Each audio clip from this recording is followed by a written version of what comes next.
സഹോദരി സഹോദരന്മാരെ, പുതുവർഷ ദിനത്തിൽ എല്ലാവർക്കും സന്തോഷത്തിൻ്റെയും സമാധാനത്തിൻ്റെയും പുതുവർഷം ആശംസിക്കുന്നു.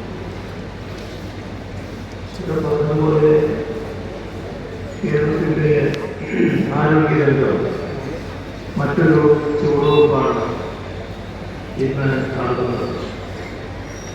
വെൽനസ് എന്ന ആശയത്തിൽ ഊന്നിയുള്ള ആരോഗ്യം, ആനന്ദം, വൈസ് ഫോർ വെൽനസ് എന്ന ക്യാമ്പയിനാണ് ഇന്ന് തുടക്കം കൊടുക്കുന്നത്. ജീവിതശൈലി രോഗങ്ങൾക്കെതിരെ ജനപങ്കാളിത്തത്തോടെയുള്ള ബൃഹത്തായ ഇടപെടലാണ് ഇതിലൂടെ ലക്ഷ്യമിടുന്നത്. ഇത്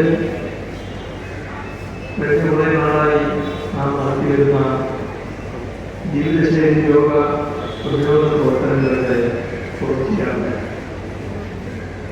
നവകേരള കർമ്മ പദ്ധതിയുടെ ഭാഗമായി കേരളത്തിൽ നടപ്പിലാക്കപ്പെട്ട 4 മിഷനുകളിൽ ഒന്നായിരുന്നു ആരോഗ്യം. അതിൻ്റെ ഭാഗമായി ജീവിതശൈലി രോഗങ്ങൾ പ്രാരംഭഘട്ടത്തിൽ കണ്ടുപിടിക്കാനും ചികിത്സ ഉറപ്പാക്കാനും ലക്ഷ്യമിട്ട് 2 ഘട്ടങ്ങളിലായി ശൈലി വാർഷിക ആരോഗ്യ സർവേ നടപ്പാക്കി. 30 വയസ്സിലേക്ക് പ്രായമുള്ള എല്ലാ വ്യക്തികളെയും വർഷത്തിൽ ഒരിക്കലെങ്കിലും സർവേ ചെയ്യാനാണ് ഈ പദ്ധതിയിലൂടെ ലക്ഷ്യമിട്ടത്. 2 ഘട്ടങ്ങളിലായി 80% സർവേ പൂർത്തിയാക്കാൻ കഴിയും.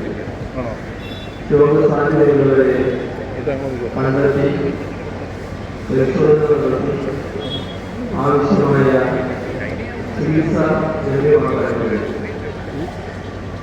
അതിനു പുറമെയാണ് 2025 ഫെബ്രുവരി 4 ആരംഭിച്ച് 2 ഘട്ടങ്ങളിലായി ആരോഗ്യം, ആനന്ദം, അകറ്റാം അർബുദം എന്ന ക്യാൻസർ പ്രതിരോധ ജനകീയ ക്യാമ്പയിൻ നടപ്പാക്കി.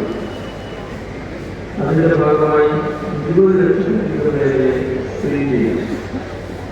പരിശോധന, ബോധവൽക്കരണം, ഭൂമിക നിയന്ത്രണം, ഭൂമിയിലെ വിദ്യാലയങ്ങൾ ഇവയെല്ലാം അതോടൊപ്പം നടപ്പാക്കി.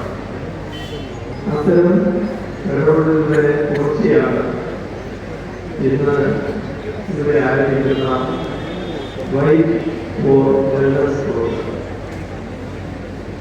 ഇവിടെ നേരത്തെ ആരോഗ്യമന്ത്രി പ്രസ്താവിച്ചതുപോലെ 4 പ്രത്യേക വിഷയങ്ങളിൽ ശ്രദ്ധയൂന്നിയാണ് ഈ പ്രോഗ്രാം നടപ്പാക്കുന്നത്.